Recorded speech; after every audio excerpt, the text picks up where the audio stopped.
किस्मत वाले होते हैं जो वो काम करते हैं जिनसे उनको प्यार होता है। और मैं उनमें से उस वक्त मुझे तो तब वो लग गया था जब मैं शूटिंग करना शुरू किया था। ओके। जब मैंने शूटिंग किया मैंने कहा यार ये तो बहुत मजेदार प्रोफेशन है। होता ना कि I would go back home and I was waiting for the night to pass के दूसरे दिन कब मैं जाऊं काम पे वापस। वो फीलिंग बहुत अच्छी है। नमस्कार, अमर उजाला आप देख रहे हैं। आपके साथ मैं हूं सुमित चौधरी और अमर उजाला पर आज हमने एक ऐसी शख्सियत को इनवाइट किया है जिसे आप अमूमन जिस तरीके से पर्दे पर देखते हैं, बहुत शरारती हैं रियल लाइफ में भी। उनकी वो शरारत आपको फिल्मों में भी दिखती है, बहुत हाजिर जवाब हैं और शानदार। अगर आप एक्टर्स की बात करते हैं बॉलीवुड के अंदर तो वो चेहरा आपको सबसे पहले याद आने वाले चेहरों में से एक है।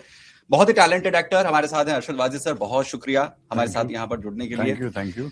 और मैं यही कहूंगा कि इंसान बहुत सच बोलता है।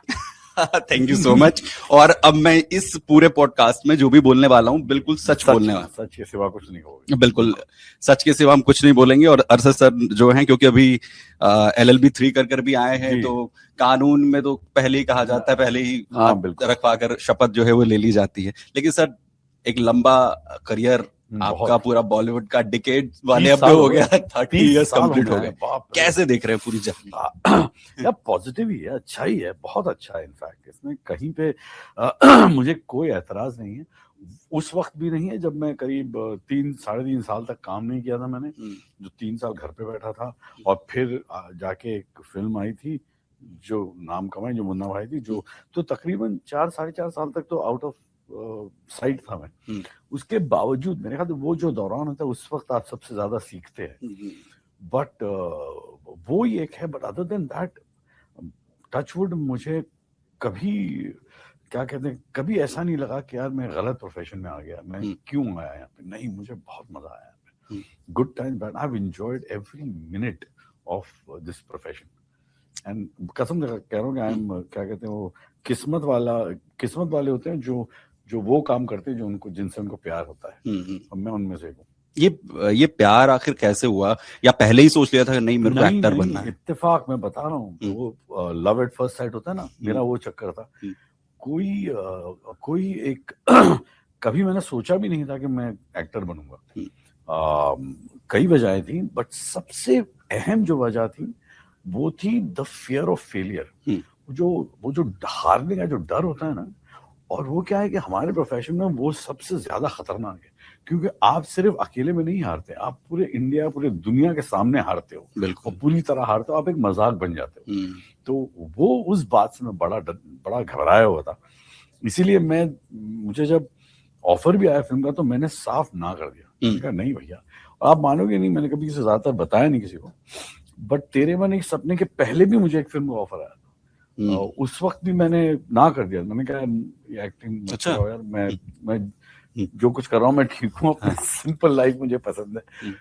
फिर इत्तेफाक से मेरे ख्याल से वो ऊपर वाले जो चाहता है वही होता है, और किस्मत में जो लिखा है वही होना है। And it just happened.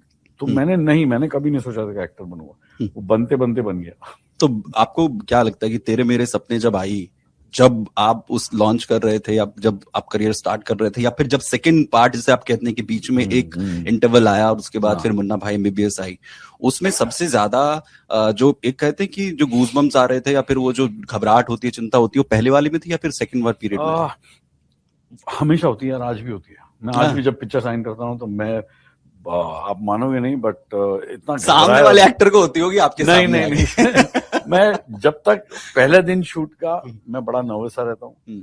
फिर जब 1-2 दिन बीत जाता है फिर मैं थोड़ा सेटल होता, फिर क्या होता है सारे माहौल समझ में आ जाता है, कौन है डायरेक्टर, सब कैसे है ना, सब ठीक हो जाता है। बट यस, पहली बात तो मैं सही में बताऊं तो तेरे मेरे सपने पे तो मुझे समझ में नहीं आ रहा था ये हो क्या रहा है। बिल्कुल मेरे समझ के बाहर था, ये पूरा माहौल मेरे समझ के बाहर था, क्योंकि ना मैं कनेक्टेड था फिल्म से, इतना हैवी अपना काम करता था। और अचानक एक अजीब से माहौल में पहुंच गया था, जहाँ पे मुझे याद है हमारा अहमदाबाद में प्रीमियर हुआ था, और प्रीमियर के पहले कोई मुझे नहीं जानता था, किसी को नहीं पता था कौन है, क्योंकि मेरी कोई फिल्म में कुछ भी नहीं। और इंटरवल पे हमें स्टेज पे बुलाया गया, और तब तक उन्होंने मेरा काम देख चुके थे, वो आधी फिल्म देख लिए थे। और उस आधी फिल्म पे जो मुझे रिस्पॉन्स मिला ना, आप सोच नहीं सकते हो। और मैं एकदम दंग रह गया, मुझे यार हो क्या रहा है, इस कैसा होता है, और इतनी भीड़, इतने सारे ओपन एयर थिएटर में प्रीमियर था और सीटियां बजा रही, जैसे मैं मुंह खोलूं तो तालियां बज रही है और ये हो रहा है, फिर मुझे डायलॉग बोलने पड़े फिल्म के। मैं बोला यार ये बहुत मजा आ रहा है। तब उसके बाद लगा कि नहीं मेरे को इसमें जाना है फिर। नहीं, उस वक्त मुझे तो तब वो लग गया था जब मैं शूटिंग करना शुरू किया था। ओके। जब मैंने शूटिंग किया मैंने कहा यार ये तो बहुत मजेदार प्रोफेशन है और मुझे आता है। मैं सही बताऊं, मुझे ऐसा नहीं लगा कि मैं कोई बहुत बड़ा एक्टर हूँ, बट मुझे मजा आ रहा था जो मैं कर रहा था। अच्छा कर रहा था बुरा कर रहा था मुझे नहीं पता, बट मुझे मजा जरूर आ रहा था, जो भी मैं कर रहा था उसमें मुझे मजा आ रहा था। I was enjoying. और वो होता ना कि I would go back home and I was waiting for the night to pass, के दूसरे दिन कब मैं जाऊं काम पे वापस। वो फीलिंग बहुत अच्छी है। मुझे तो कई सालों तक तो ऐसा लगा कि मेरे तुक्के लगते रहते हैं, लोगों को समझ में नहीं आ रहा कि एक्टिंग अच्छा है कि नहीं, बस पसंद आ गया, कुछ तो किया था ऐसे लोगों को अच्छा लग गया। अच्छा, क्योंकि एक कैरेक्टर जिसके बाद आपकी रीलॉन्चिंग हो जाती है एक तरीके से और आप एस्टैब्लिश हो जाते हैं, एक जो जिस स्टार जो है जोन की जरूरत होती है वो कहीं ना कहीं वो एस्टैब्लिश हो जाता है पूरा।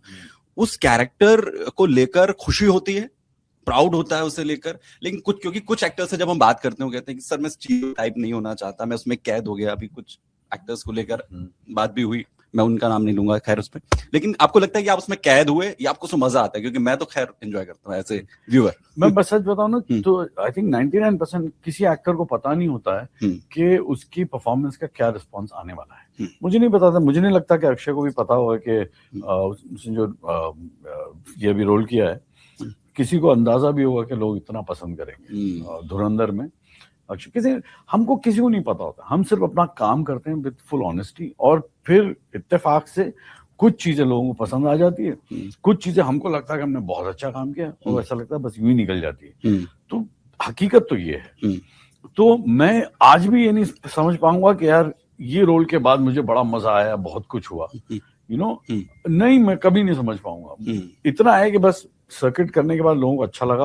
मैंने तेरे मेरे सपने की तभी लोगों को अच्छा लगा था, फिर इश्किया में लोगों को अच्छा लगा, तो मैंने अपना काम किया, लोगों ने मजा लिया। मुझे लगता है ये जो सिलसिला ये चलता रहेगा जब तक मैं पता नहीं कितने साल का हो जाऊंगा, ये चलता ही रहेगा। अमित जी का आज भी चलता रहता है। तो बहुत छोटे छोटे दो सवाल लूंगा आपसे। बिल्कुल कि अब आप सवाल लंबे कीजिए, मैं जवाब छोटे कर दूं तो अच्छा, ज्यादा मजा किस में आता है आपको? जो मैं पर्सनालिटी आपकी अभी प्रेजेंट में देख रहा हूँ, जो आप रियल लाइफ में दिखते हैं, बहुत ह्यूमरस, बहुत विटी, क्या ये इस तरह के कैरेक्टर्स या फिर जो डार्क कैरेक्टर्स देखते हैं? नहीं, मुझे अच्छे फिल्म से मजा आता है। बकवास फिल्म से आप कितना भी जो भी मुझे पसंद है, वो तो चक्कर ये कि कहानी अच्छी होनी चाहिए, रोल अच्छा होना चाहिए, मजा आना चाहिए करने के लिए, तब अच्छा लगता है। अगर वो बात नहीं है ना, तो चाहे मुझे जो भी मुझे पसंद है उसकी कोई वैल्यू नहीं है। पर्सनली मुझे लगता है लोगों को कॉमेडी पसंद है और मुझे लगता है वो अच्छी बात भी है। वो टफ भी है, मेरे बहुत मुश्किल है मेरे हिसाब से। मुझे लगता है कॉमेडी जो बहुत ही कमाल की चीज है और उस पे तो खुली छूट होनी चाहिए कि भैया आप अगर हंसा सकते हो तो जैसे भी कर सकते हो हंसाइए, बिकॉज बहुत मजेदार होता है तो और करने में मुश्किल है और देखने में बड़ा मजा आता है। और मैं आखिरी सवाल ये कि बकेट में क्या लेकर आ रहे हैं अब आने वाले वक्त में? हमारे जो व्यूअर्स हैं, आपके जो फैन हैं, उनके लिए क्या तैयारी है? अभी फिलहाल तो मेरी शूटिंग चल रही है इसकी वेलकम टू द जंगल, वो भी बड़ी मजेदार होने वाली है फिल्म जी। उसमें मुझे अक्षय जो one of my favourite actors, मुझे बहुत पसंद है वो आदमी, परेश है, बहुत सारे लोग इसके अंदर। फिर क्या कहते हैं, धमाल आ रही है और फरवरी से गोलमाल की शूटिंग शुरू कर रहा हूँ। फिर राजू ईरानी के साथ मैंने एक वेब सीरीज की है, वो रिलीज हो जाएगी अगले साल। फिर एक तिग्मांशु के साथ मैंने फिल्म की है घमासान, वो रिलीज हो जाएगी। तो ऐसे काफी चीजें, तो यानी पूरी तैयारी है। और नहीं, फैंस नौकरी मिल रही है, मैं करते जा रहा हूँ बस। फैंस तो उसी का इंतजार करते हैं और आपने तो पूरी जो लिस्ट है पूरी गिनवा दी है। बकेट में काफी कुछ निकलने वाला है, वेलकम से लेकर धमाल से लेकर, तो बहुत कुछ जो है निकलने वाला है। और ऑल द वेरी बेस्ट आपके नए जो प्रोजेक्ट्स हैं उसके लिए, और हम भी इंतजार कर रहे हैं कि जल्द वो फिर से रोल्स हमें जो है यहाँ पर देखने को मिले। तो बहुत ही टैलेंटेड अरशद वारसी और उनके आने वाले प्रोजेक्ट्स को लेकर, उनकी जो बीती लाइफ है, लगातार जो लंबे वक्त से काम करते रहे, उसे लेकर जैसा हमने कहा था बहुत ही सच्चाई के साथ उन्होंने जवाब यहाँ पर दिया। बहुत धन्यवाद आप सभी का।